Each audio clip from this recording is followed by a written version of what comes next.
আসসালামু আলাইকুম ভিউয়ার্স, কেমন আছেন সবাই? আশা করি অনেক অনেক ভালো আছেন এবং আয়ন হোমিও ক্লিনিক এই চ্যানেলটির সাথে আছেন। আজকে ফিমেল ইনফার্টিলিটি অর্থাৎ মহিলাদের যে বন্ধ্যাত্বর যে বিষয়টি রয়েছে সেটি হলে একজন মহিলা আসলে কখন চিকিৎসা গ্রহণ করবেন বা কখন চিকিৎসা গ্রহণ করা তার জন্য বিশেষ জরুরি সে বিষয়ে কিছু কথা বলবো।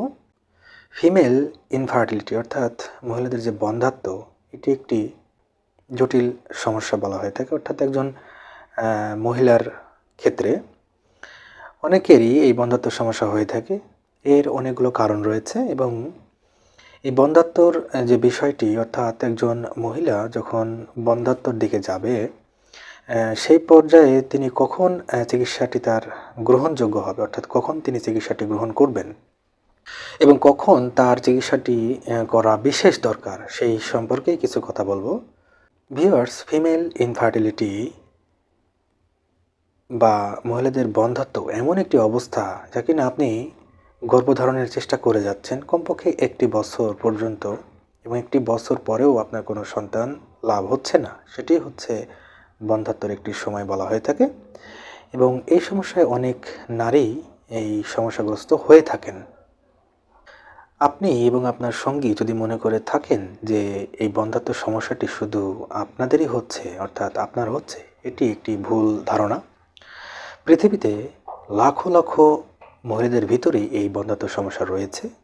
এই সমস্যায় অনেকেই জড়িত রয়েছেন এবং একটি সঠিক চিকিৎসা এবং কিছু জীবনযাত্রার কিছু মানের অবনতির কারণেও অনেক ক্ষেত্রে সমস্যা হয়ে থাকে। এখন মূল ব্যাপারটি হচ্ছে সঠিক সময় সঠিক চিকিৎসাটি গ্রহণ করা দরকার। সঠিক চিকিৎসায় আপনাকে এই বন্ধ্যাত্ব থেকে মুক্তি দিতে পারে, অর্থাৎ আপনার একটি সন্তান লাভ আপনি করতে পারেন। মেডিকেলের পরিভাষায় বলতে গেলে যখন কোনো দম্পতি কমপক্ষে 1 বছর ঘন ঘন অরক্ষিত যৌন মিলন করার পরেও তাদের সন্তান লাভ হচ্ছে না, এটাকেই বন্ধ্যাত্ব বলা হয়ে থাকে। এই সময়কালটি কখনো কখনো 1 বছরের কখনো বেশি হতে পারে, আবার 1 বছরের ভিতরেও হতে পারে। সে যাই হোক, এখন আসল কারণটি কী এবং কখন একজন মহিলা তিনি যখন দেখছেন যে তিনি আর গর্ভবতী হতে পারছেন না বা তার কোনো সম্ভাবনা নেই, ঠিক কোন সময় তিনি একটি সঠিক চিকিৎসা গ্রহণ করবেন সে বিষয়ে আজকের আলোচনা। ভিউয়ার্স, আপনার বয়স যদি 35 বছর কিংবা 35 বছরের বেশি হয়ে থাকে, যখন আপনি দেখছেন যে আপনি গর্ভধারণ করতে পারছেন না বা আপনি গর্ভধারণে অক্ষম, ঠিক তখনই আপনাকে একটি সঠিক চিকিৎসা গ্রহণ করতে হতে পারে। এটিও একটি আপনার গর্ভধারণ না করার একটি কারণ হতে পারে। ভিউয়ার্স, আপনি 1 বছর ধরে গর্ভধারণের চেষ্টা করছেন কিন্তু আপনার গর্ভধারণ হচ্ছে না, তখন আপনার চিকিৎসা করার প্রয়োজন হতে পারে। কিংবা তারও একটু বেশি সময় ধরেও আপনি চেষ্টা করে যাচ্ছেন কিন্তু আপনার গর্ভধারণ হচ্ছে না, তাহলে আপনার চিকিৎসা করতে হতে পারে। আপনার যদি অনিয়ন্ত্রিত ঋতুস্রাবের কোনো সমস্যা হয়ে থাকে তাহলেও আপনাকে একজন চিকিৎসকের শরণাপন্ন হতে হবে বা আপনাকে একটি চিকিৎসা গ্রহণ করতে হতে পারে।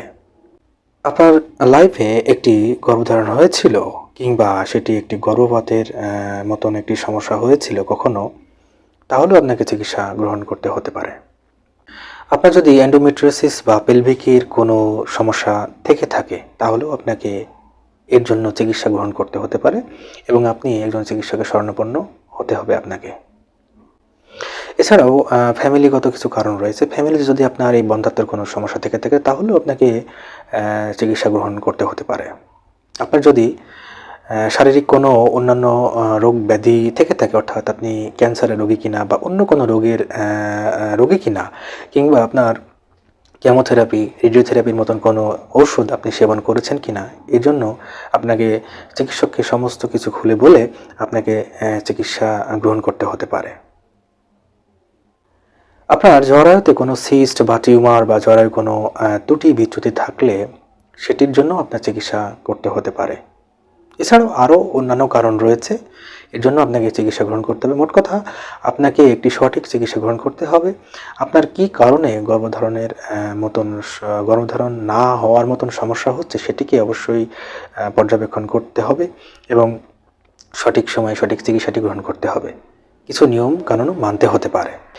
এই সমস্ত কারণগুলো যদি আপনার সাথে হয়ে থাকে বা এছাড়া অন্যান্য কোনো উপসর্গ যদি আপনার দৈহিকভাবে প্রকাশ করে থাকে, তাহলে আপনি আর দেরি না করে চিকিৎসা গ্রহণ করার চেষ্টা করুন। কিছু নিয়মকানুন মেনে চলুন, তাহলে আপনি একটি সময়ে অবশ্যই সন্তান লাভ করতে পারেন, অর্থাৎ গর্ভধারণ আপনার হতে পারে, আপনি গর্ভধারণ করতে পারেন এবং একটি সন্তান লাভ আপনি করতে পারেন। ভিউয়ার্স, আজকে এই পর্যন্ত, দেখা হবে অন্য কোনো নতুন ভিডিওতে। সেই পর্যন্ত সকলে ভালো থাকবেন এবং সুস্থ থাকবেন এবং আয়ন হোমিও ক্লিনিক এই চ্যানেলটিকে অবশ্যই সাবস্ক্রাইব করবেন।